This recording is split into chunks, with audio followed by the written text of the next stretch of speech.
ಬೆಂಗಳೂರಿನ ಸ್ಫೋಟದಲ್ಲಿ ಹೊಸ ಮಾದರಿಯ ಬಳಕೆ ಪ್ರಾಥಮಿಕ ತನಿಖೆಯ ವೇಳೆ ಹೊರಬಿದ್ದಿದೆ. ಪ್ರಾಥಮಿಕ ತನಿಖೆಯ ವೇಳೆ ಸ್ಫೋಟಕದ ಬಗ್ಗೆ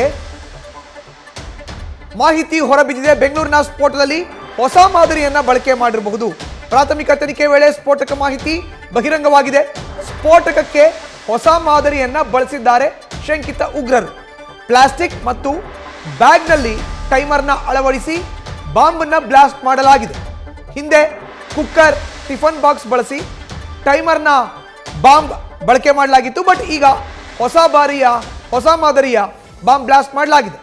ಇನ್ನು ಸ್ಫೋಟಕದ ಸತ್ಯಾಸತ್ಯತೆಯನ್ನು ಅರಿಯೋದಾದ್ರೆ, ಈ ಹಿಂದೆ ಕುಕ್ಕರ್, ಟಿಫನ್ ಬಾಕ್ಸ್ನಲ್ಲಿ ಟೈಮರ್ ಬಾಂಬ್ ಅನ್ನ ಬಳಕೆ ಮಾಡಲಾಗಿತ್ತು. ರಾಜ್ಯದಲ್ಲಿ ಇದೇ ಮೊದಲ ಬಾರಿಗೆ ಹೊಸ ಮಾದರಿಯ ಪ್ರಯೋಗವನ್ನ ಮಾಡಲಾಗಿದೆ. ಹೆಚ್ಚಿನ ಡೀಟೇಲ್ಸ್ ನಮ್ಮ ಪ್ರತಿನಿಧಿ ಸಂದೇಶ್ ನೀಡ್ತಾರೆ. ನೇರ ಸಂಪರ್ಕಕ್ಕೆ ಜಾಯಿನ್ ಆಗಿದ್ದಾರೆ. ಸಂದೇಶ್, ಹೊಸ ಮಾದರಿಯ ಒಂದು ಸ್ಫೋಟ ಈಗ ಆಗಿದೆ ಅನ್ನೋದ್ರ ಬಗ್ಗೆ ಮಾಹಿತಿ ಸಿಗ್ತಾ ಇರೋದು. ಹಾಗಾದ್ರೆ ಹೊಸ ಮಾದರಿಯ ಸ್ಫೋಟ ಅಂದ್ರೆ ಏನು ಸಂದೇಶ್?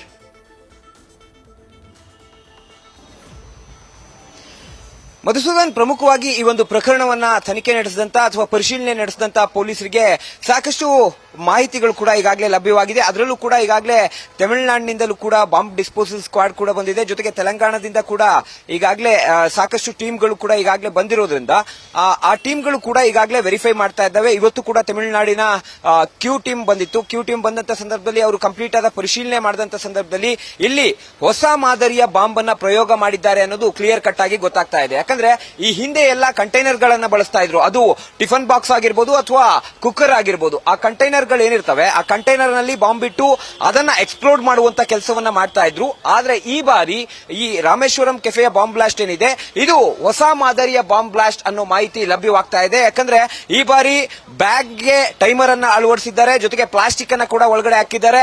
ಇದರಿಂದಾಗಿ ಅಂದ್ರೆ ಆ ಒಂದು ಬ್ಯಾಗ್ ನಲ್ಲಿ ಪ್ಲಾಸ್ಟಿಕ್ ಹಾಕಿ ಜೊತೆಗೆ ಟೈಮರ್ ಅನ್ನ ಹಾಕಿದ್ರಿಂದ ಅದರ ಒಂದು ಎಕ್ಸ್ಪ್ಲೋಜರ್ ಏನಿದೆ ಅದು ಸಾಕಷ್ಟು ಕಡಿಮೆ ಆಗಿರುವಂತದ್ದು. ಅಂದ್ರೆ ಇಲ್ಲಿ ಎಕ್ಸ್ಪ್ಲೋಡ್ ಲೆವೆಲ್ ಕಡಿಮೆ ಆಗಿದೆ.